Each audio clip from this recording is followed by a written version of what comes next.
And when that time comes, says he, I'll come to you for ghostly consolation, Father Terence. And at that he went off after some more devil business, for to get experience he told me. He was wicked, rank, wicked as all hell. I'm not construct by nature to go in fear of any man, but begad I was afraid of Larry. He come into the barracks with his cap on 3 airs, and lie on his cot and stare at the ceiling, and now and again he'd fetch a little laugh like of a splash at the bottom of a well, and by that I knew he was scamming new wickedness, and I'd be afraid. All this was long ago, but it hit me straight for a while. I told you, did I not, sir, that I was caressed and persuaded to leave the Tyrone on account of a trouble? Something to do with a belt and a man's head, wasn't it? Terence had never given the full tale in full.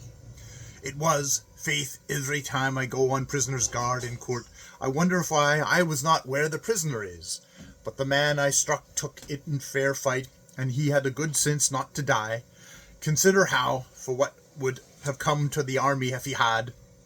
I was entreated to exchange, and my commanding officer pled with me. I would not be, went not to be disobliging, and Larry told me he was powerful sorry to lose me, though for what I'd done to make him sorry I do not know. So the old regiment I came, laving Larry to go to the devil his own way, and never expecting to see him again except as a shooting case in barracks. Who's that quitting the compound? Terence's quick eye had caught sight of a white uniform skulking behind the hedge. The sergeant's gone visiting, said a voice. Then I command here, and I will have no sneaking away to the bazaar and hunting for you with a patrol at midnight, Nelson, for I know it's you. Come back to the veranda. Nelson, detected, slunk back to his fellows. There was a grumble that died away in a minute or two, and Terence, turning on the other side, went on. That was the last time I saw of Larry for a while. Exchange is the same as death for not thinking, and by token I married Dina, and that kept me from remembering old times. Then we went up to the front, and it tore my heart in two to leave Dinah at the depot in Pindi. Consequent, when I was at the front, I fought circumspect just till I warmed up, and then I fought double tides. You remember what I told you about the graveyard gate of the fight at the Silver Theatre. What's that about the Silver Theatre? Said Ultras quickly over his shoulder. Nothing, little man. A tale that you know. As I was a-saying, after that fight, us of the old regiment and the Tyrone was all mixed together, taking stock of the dead, and of course I went about to find if there was any man that remembered me. The second man I came across, and how I missed him in the fight I do not know, was Larry, and a fine man he looked, but older, by reason he had fair call to be. Larry, says I, how is it with you? Ye callin' the wrong man, he says, with his gentleman's smile. Larry has been dead these 3 years. They call him Love o' Women now, he says. But that I knew the old devil was in him yet. But the end of a fight is no time for the beginning of a confession. And so we sat down and talked of times. They tell me you're a married man, he says, puffing slow at his pipe. Are ye happy? I will be when I get back to depot, I says. 'Tis a Renaissance honeymoon now. I'm married too, he says, puffing slowly, and more slowly, and stopping with his forefinger. Send you happiness, I says. That's the best hearing for a long time. Are you of that opinion? He says, and then he began talking of the campaign. The sweat of Silver Theatre was not dry upon him, and he was praying for more work, as I was well content to lie and listen to the cook-pot lids. When he got up off the ground, he stagged a little, and leaned over all twisted. Ye got more than ye bargained for, I says. Take an inventory, Larry. 'Tis like you're hurt. He turned round stiff as a ramrod, and damned the eyes of me up and down for the impertinent Irish-faced ape. If that had been in barracks, I'd have stretched him and no more said, but 'twas at the front, and after such a fight as Silver Theatre, I knew there was no calling a man to account for his tempers. He might as well had kissed me. Afterwards I was well pleased I kept my fists home. Then our Captain Crook na Bulleen came up. He had been talking to the little officer boy of the Tyrone.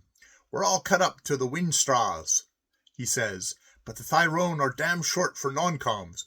Go you over there, Mulvaney, and be Deputy Sergeant Corporal. Lance and everything else can lay their hands on till I bid you stop. I went over and took hold. There was one soldier left standing, and they paid no heed to him. The remnant was me, and it was a full time I came.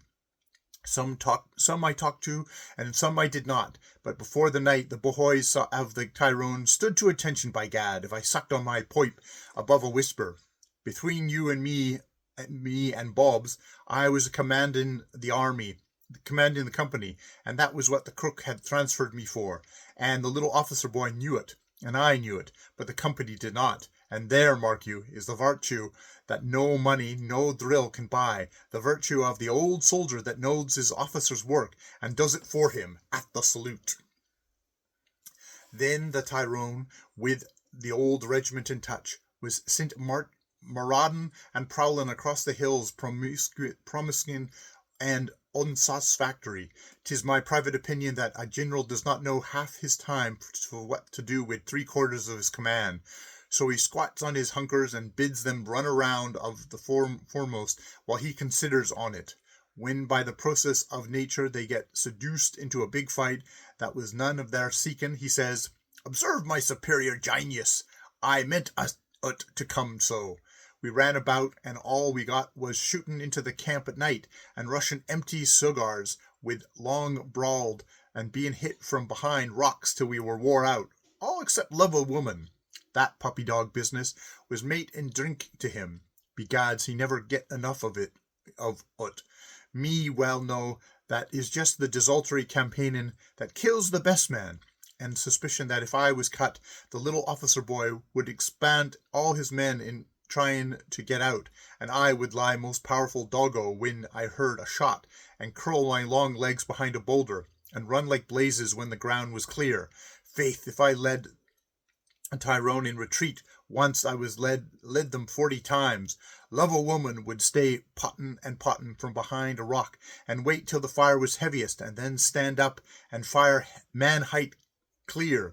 He would lie out in camp too at night, sniping at the shadows, for he never took a mouthful of slipe. My commanding officer, save his little soul, could not see the beauty of my stratagems, and when the old regiment crossed us, and that was once a week, he throt off to Crook, with his big blue eyes as round as saucers, and lay an information against me. I heard them once talking through the tent wall, and I nearly laughed. "He runs like a hare," says the little officer boy. "'Tis demoralizing my men." "You damned little fool," says Crook, laughing. "He's learning you your business. Have you been rushed at night yet?" "No," says that child, wishful he had been. Have you any wounded?" says Crook. "No," he says. "There's no chance for that. They followed Mulvaney too quick, he says."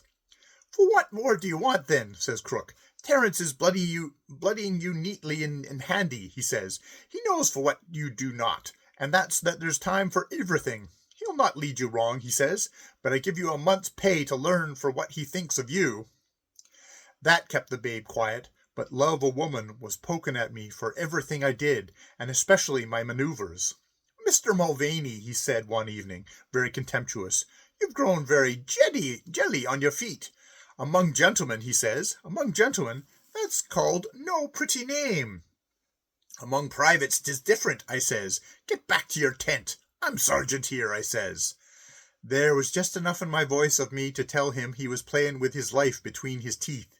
He went off, and I noticed that this man that was contemptuous set off from the halt with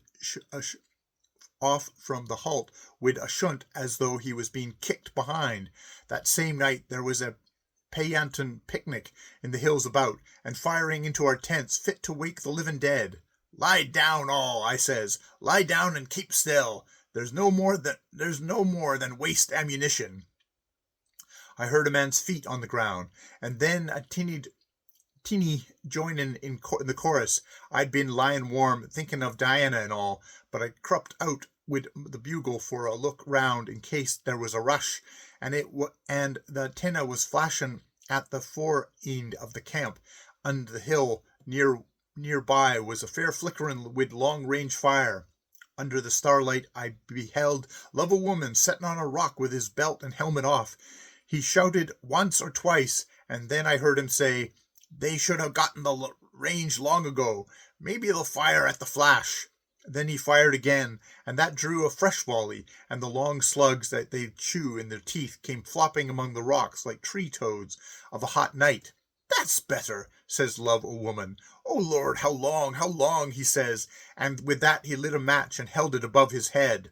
Mad, thinks I, mad as a coot, and I took one step forward, and the next I knew was the sole of my boot flapping like a cavalry guylin and the funny bone of my toes tingling. 'Twas a clean-cut shot, a slug that never touched sock or hide, but set me barefoot on the rocks. At that I took Love a Woman by the scruff and threw him under a boulder. When I sat down I heard the bullets pattering on the same good stone. 'Ye may draw your own wicked fire,' I says, shaking him, 'but I'm not going to be kilt too.' 'You've come too soon,' he says. 'You've come too soon. In another minute they couldn't have missed me.